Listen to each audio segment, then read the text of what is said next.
Fala, minha galera! Bom dia! Como é que vocês estão? Hoje a gente vai fazer uma aula de correção de exercícios, beleza? A gente vai fazer da seguinte forma. Eu vou passar um vídeo com a correção dos exercícios que a gente fez, beleza? Da semana passada, da semana retrasada, que a gente não corrigiu ainda. Explicando cada questão, falando a resposta de cada questão, e depois a gente vai para o chat para tirar dúvidas sobre essa correção. Ah, professor, a questão, sei lá, a questão 2 da página tal, eu coloquei diferente, mas eu não sei se está certo ou se está errado. Aí você vai me falar pelo chat e a gente vai corrigindo juntos, beleza? Vou passar aqui para a próxima tela com as questões na nosso quadro, beleza? Então, galera, vamos começar aqui. Essa é a página 261 do livro de geografia de vocês, ok? Questão 1. Ela diz: a floresta amazônica é um dos ecossistemas florestais mais bem conservados, embora venha sofrendo ultimamente diferentes processos de degradação ambiental. Quanto a seus aspectos geográficos, é verdadeiro dizer que. Então ele quer. A gente tem 4 alternativas, ele quer a correta. Aqui a gente já tem o nosso gabarito no livro do professor, mas vamos tentar conversar um pouco sobre a questão para ficar mais claro da gente entender, não só falar a resposta. Vamos entender por que a resposta é essa. Aqui ele diz: seu clima é tropical úmido e a vegetação apresenta pouca variedade de espécies. Não, pouca variedade de espécies não. É uma vegetação aberta com poucas árvores. Não, já descarto. É formada a partir da mistura da água doce dos rios e salgadas do mar. Por isso é encontrada ao longo do litoral brasileiro. A floresta amazônica é ao longo do litoral? Também não. Vamos ver por que a resposta é a letra D. É a mais exuberante e verde das formações vegetais brasileiras e apresenta uma grande variedade de espécies vegetais. Correto, letra D. Vamos para 2. Ele diz: marque, dentre as proposições abaixo, aquela que apresenta as características da formação vegetal de taiga. Vamos relembrar aqui como é a taiga. Vou aqui passar para o slide. Cadê aqui a taiga? Taiga. Aqui, ó. A floresta boreal ou floresta de taiga. Já estava aqui, eu que não vi.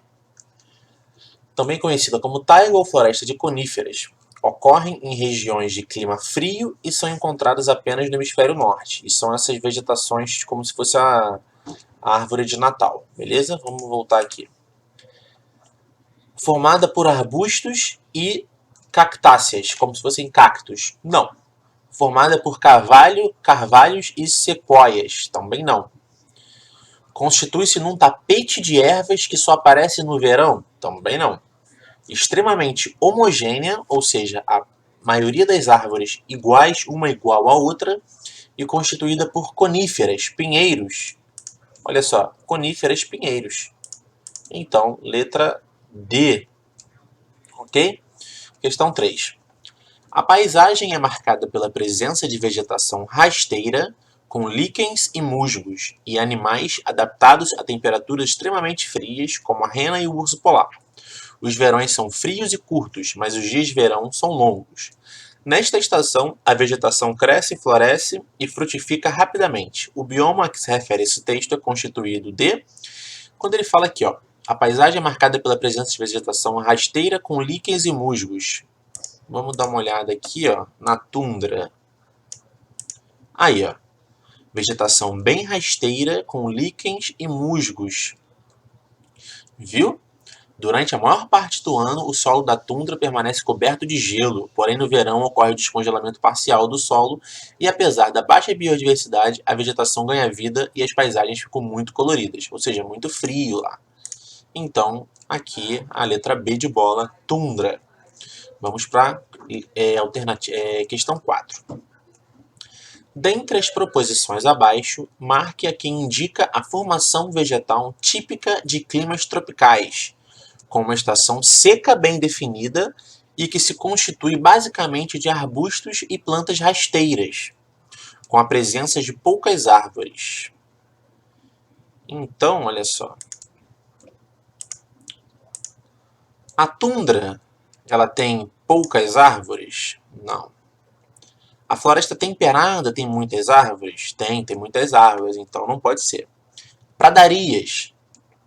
Aqui, sem dúvida nenhuma, é a savana, porque ele fala uma estação seca bem definida, constitui basicamente por arbustos e plantas rasteiras, com presença de poucas árvores. Isso só sobra a alternativa D, savana.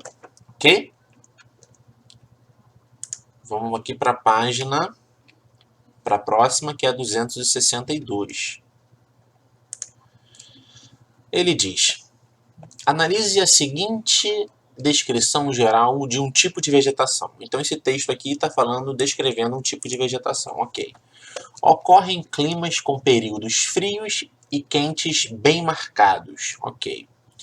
As temperaturas de inverno podem chegar abaixo do ponto de congelamento. As plantas são úmidas, com estrutura e composição diferentes conforme a área de ocorrência. Beleza.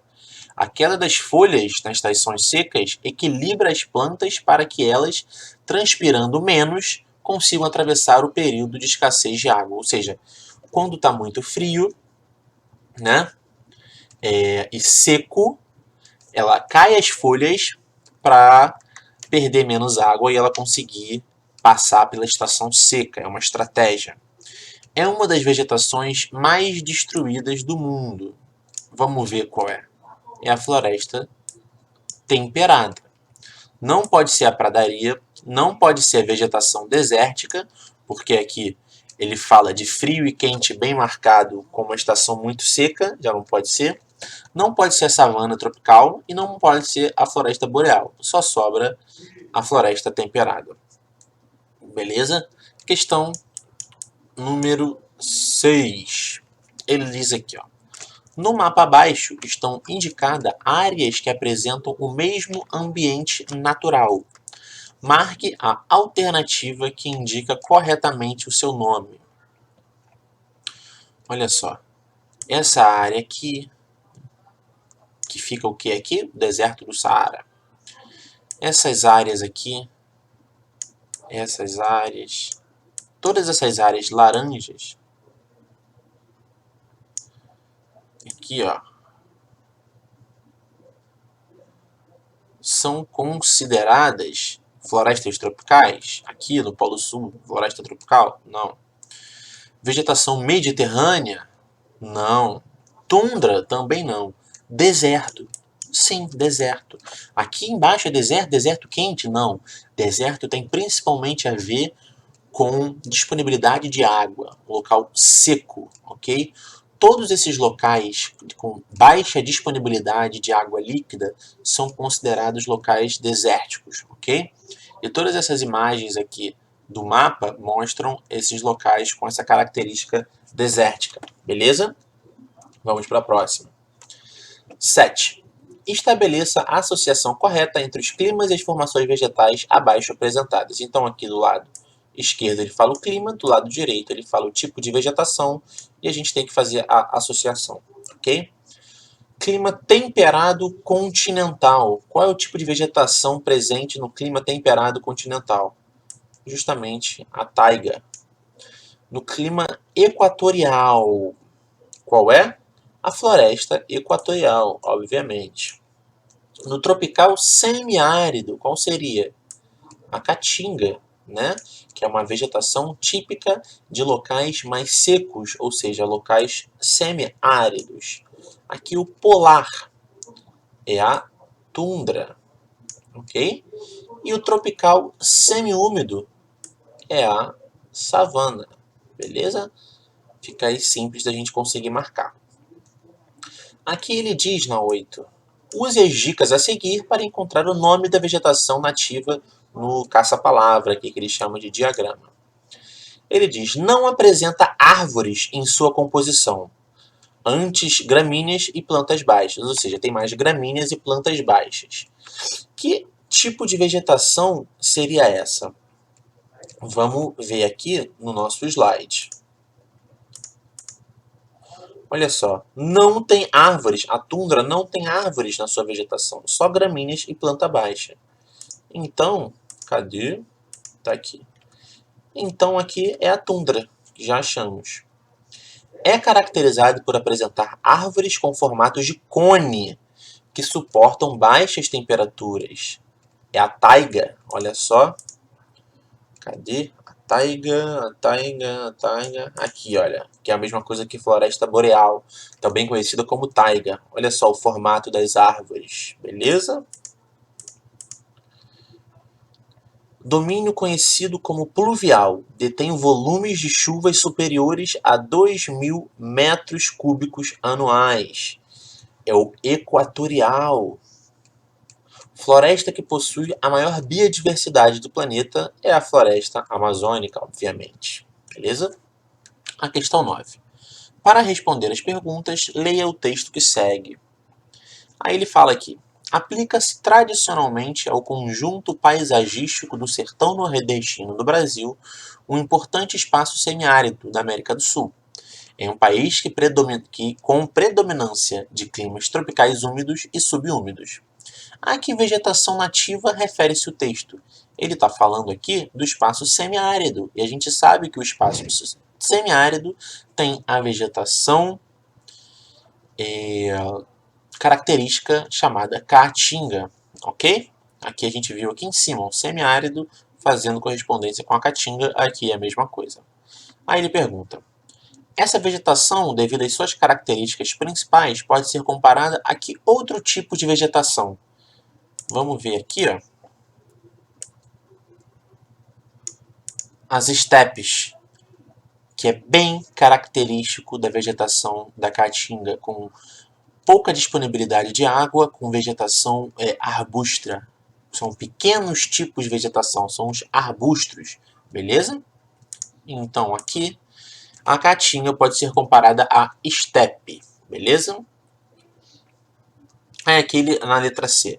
Pesquise os estados brasileiros que compõem o domínio morfoclimático da caatinga. Nessa pesquisa, a gente veria que são todos os estados da região Nordeste e a porção norte do estado de Minas Gerais, onde se aproxima da região Nordeste, ok? Vamos para a próxima página, que é a página, que é a página 264, ok? Aqui estamos na página 264. Aí ele fala na questão 10, nas figuras vemos duas espécies de animais, né? O lobo-guará e a ararinha azul. Aí eles falam, típicas de domínios brasileiros ameaçadas de extinção. O texto a seguinte aponta algumas causas do processo de extinção, leia-o e responda as perguntas. Eu não vou ler ele agora, porque obviamente vocês já leram. Aí ele diz, na questão A, conforme o texto, como se caracterizam espécies ameaçadas? Espécies ameaçadas são aquelas espécies que têm risco de se extinguir, ou seja, de não existir mais, por conta do desaparecimento de todos os exemplares dentro desse seu habitat, beleza? Isso é uma espécie caracterizada como espécie com risco de extinção. Estão ameaçadas de extinção. Ou seja, tem poucos exemplares, tem poucos animais dessa espécie naquele habitat, que está próximo a correr o risco de se extinguir. Beleza? Letra B. Quem é o principal responsável pelo processo de extinção dos animais? E qual é a principal causa desse processo? Sem dúvida nenhuma, o principal responsável pela extinção dos animais é o ser humano, né? E a causa para o ser humano fazer isso, sem dúvida nenhuma também, são interesses econômicos. Ganhar mais dinheiro. Simplesmente isso. Às vezes tem um fazendeiro, um latifundiário, que tem uma grande floresta e ele quer plantar uma coisa ali, ou ele quer criar gado. Ele simplesmente taca fogo ou corta todas aquelas árvores e começa um plantio, começa a criação de algum tipo de animal. Isso, numa escala cada vez maior, cada vez muitas pessoas fazendo isso, você contribui significativamente para a extinção e a ameaça de animais que vivem nessa região, ok? Aí a questão C. Faça uma pesquisa para descobrir em quais domínios morfoclimáticos do Brasil as espécies das figuras podem ser geralmente encontradas. Então, o lobo-guará ele pode ser encontrado tanto no Cerrado, como na Caatinga, como na Mata Atlântica, como no Pantanal, como nos Campos do Sul. Ele vive em muitas regiões brasileiras, ok? Já a arara azul, ela pode ser encontrada no Cerrado e na floresta amazônica apenas. Beleza? Vamos aqui para a próxima página, que é a página 271. A questão 1 ele diz: você estudou neste capítulo os conceitos do professor e geógrafo Milton Santos, não é? No que se trata dos fixos e fluxos de uma determinada área ou região. Dessa forma, analise atentamente a imagem ao lado da Times Square, lá nos Estados Unidos, uma das avenidas mais movimentadas e dinâmicas do mundo, e liste nas linhas disponíveis alguns elementos fixos e alguns elementos fluxos observados por vocês. Então aqui, ó, de fixo, o que a gente pode observar? Tem muitos prédios, tem muitas lojas, tem postes, tem luminárias, tem muitas luzes, certo? Isso são caracterizados como elementos fixos. Já os fluxos, as pessoas circulando, as informações circulando, as notícias circulando, os carros circulando, beleza? Isso a gente pode chamar de fluxo, ok? Caso vocês tenham colocado algo diferente disso, a gente conversa pelo chat. E assim, não só nessa questão, como em todas as que a gente está corrigindo hoje, caso vocês tenham colocado coisas diferentes, a gente conversa pelo chat para acertar, para ver o que está certo, o que está errado, como a gente pode melhorar o nosso conhecimento, beleza? Na questão 2, leia o texto e observe o mapa para responder as questões. Aqui é um mapa do trabalho infantil, né, que é considerado de 5 a 17 anos, na população urbana brasileira em 2012. Beleza? Ou seja, quanto mais amarelo vai ficando, quanto mais forte o tom do amarelo, mais trabalho infantil a gente tem. Ok? Aí ele diz aqui, ó, o trabalho no Brasil é proibido para menores de 14 anos. E dessa idade, ou seja, dos 14 aos 15 anos, só é permitido na condição de aprendiz. Entre os 16 e os 17 anos, o trabalho é liberado, desde que não comprometa a atividade escolar e que não ocorra em condições inadequadas e com jornada noturna. Beleza? Aí ele diz aqui, ó, a partir de quantos anos uma pessoa pode trabalhar legalmente no Brasil? Aí ele diz aqui no texto, o trabalho no Brasil é proibido para menores de 14, ou seja, maiores de 14 já podem trabalhar de maneira legal no Brasil. Aí, então a resposta aos 14 anos na condição de menor aprendiz. Ok? Segundo o mapa, a lei sobre a idade mínima para trabalhar é totalmente cumprida no Brasil? Sem dúvida alguma não, porque a gente tem locais, aqui como Tocantins, que tem uma população acima de 12% da população faz trabalho infantil. Então a resposta é não.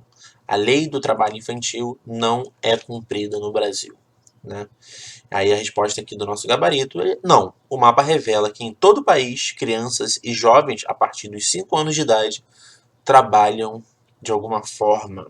Isso é muito triste e muito grave, porque a infância ela deveria ser aproveitada de outras formas, com muita brincadeira, com muito aprendizado, com muito conhecimento, e não trabalhando. Ok? A questão letra C. Você já observou alguma criança trabalhando? O que achou? Conte para seus colegas e seu professor e escreva sua experiência em seu caderno. Isso é uma resposta pessoal que a gente vai conversar no chat. Beleza? Então, a próxima correção que eu vou mudar aqui a tela vai ser do PDF, não do livro, ok? Vou mudar a tela. Então, galera, esse PDF aqui foi uma atividade feita no dia... No dia 8/9, beleza? Na semana passada. Bom dia, galera. Faço atividades no caderno de vocês. Explique como a evolução tecnológica permitiu o aumento do fluxo entre os fixos. Vamos dar uma olhada aqui, olha, nesse nosso PDF. Cadê?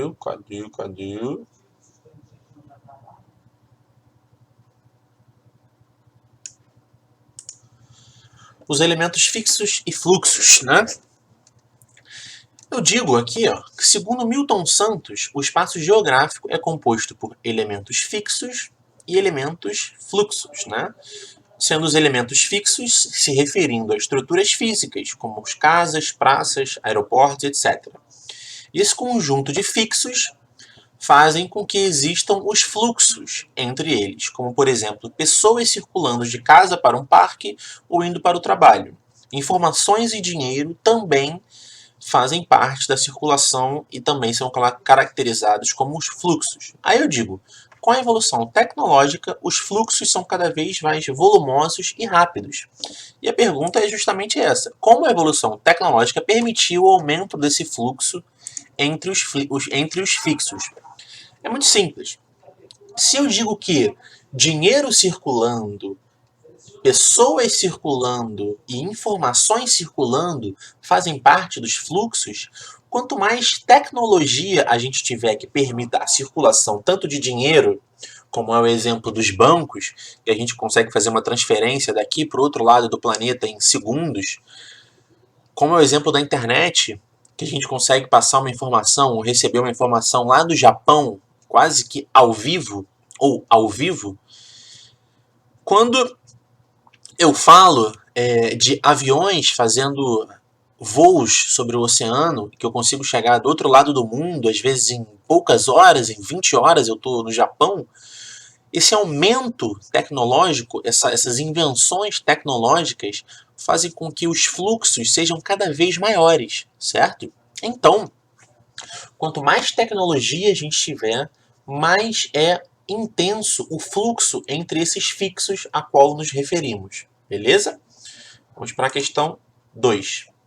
Quais são as principais atividades econômicas que estudamos? Explique-as e dê exemplos. Aí aqui, ó, a gente falou sobre o trabalho e as atividades econômicas, né? A gente veio listando as principais atividades econômicas. Primeiro a gente falou do extrativismo.